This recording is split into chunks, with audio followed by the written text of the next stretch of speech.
الله لكما وبارك عليكما وجمع بينكما في.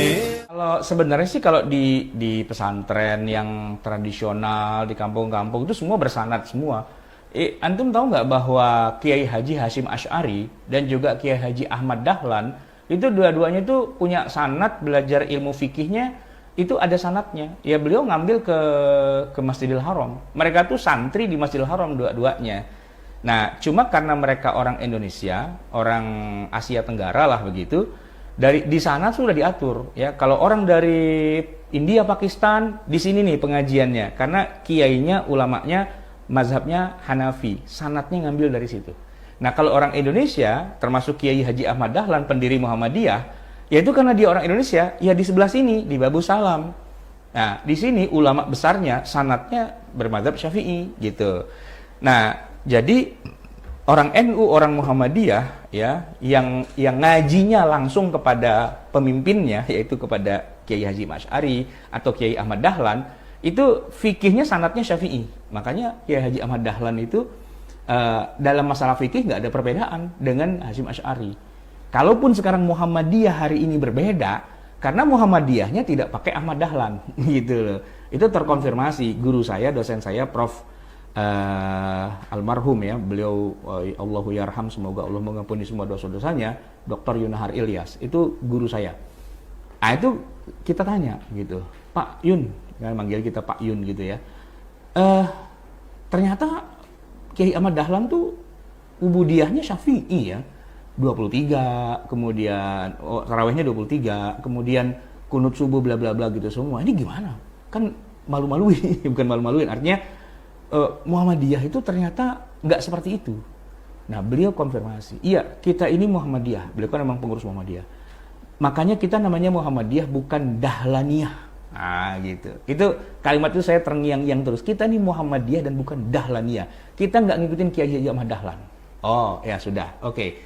Berarti kalau bicara sanad, ilmu fikih itu sanadnya kalau Kiai NU, Kiai Muhammadiyah yang asli dulu itu ke Mekah. Nah, di Mekahnya 4 mazhab. Nah, mazhabnya kalau dari Indonesia pasti Syafi'i. Gitu kan? Nanti yang India dia ngambil dari apa dan sebagainya. Nah, begitu. Nah, ciri-ciri orang belajar fikihnya ada sanadnya, itu ada kitabnya yang khas kitabnya mereka. Gitu. Iya kan? Kalau kalau orang Indonesia pasti punya undang-undang dasar namanya Undang-Undang Dasar 45. Gitu loh, nggak mungkin kitabnya tuh pakai undang-undang dasarnya Amerika, konstituante Amerika, nggak mungkin, ya Indonesia. Nah, setiap mazhab itu punya kitab-kitab. Nah, orang yang mengajar dengan satu kitab fikih, pasti kalau kitab fikih itu mazhab tertentu tuh ya ada judulnya. Buat belajar fikih Syafi'i di Indonesia, ya nama kitabnya yang paling buat pemula banget Safinatun Najah gitu ya. Atau Matan Al-Ghaya wa Taqrib misalnya, atau Kifayatul Akhyar dan seterusnya. Itu memang ada kitabnya, dan gurunya yang ngajar adalah orang yang dulunya belajar kitab itu dari gurunya dan dapat sanad lalu sampai ke kita.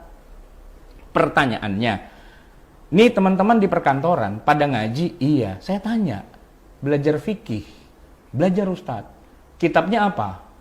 Fikih sunnah. Nah, itu bukan kitab fikih gitu loh. Iya, bukan kitab fikih. Fikih sunnah itulah kitab yang disusun oleh As-Sayyid Sabiq, ya kan? Untuk kepentingan jamaahnya dia, Al-Ikhwan Al-Muslimun, yang di-endorse oleh Hasan Al-Banna.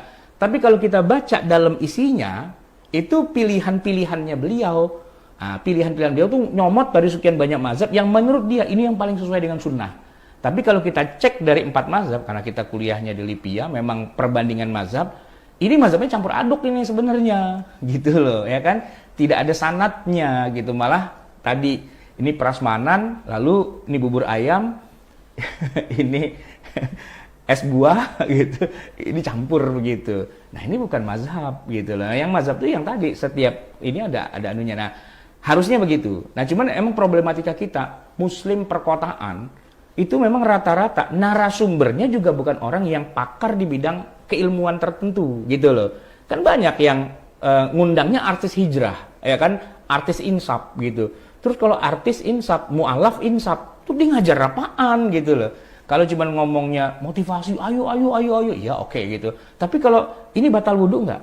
ini tayamum bagaimana? Nah terus dia ngajinya sama siapa? Orang selama ini dia jadi orang kafir kok gitu loh. Tiba-tiba harus tegakkan Islam, harus tegakkan. Ya lu, tapi ngajinya sama siapa? Sanatnya mana? Kitabnya apa? Kan nggak bisa.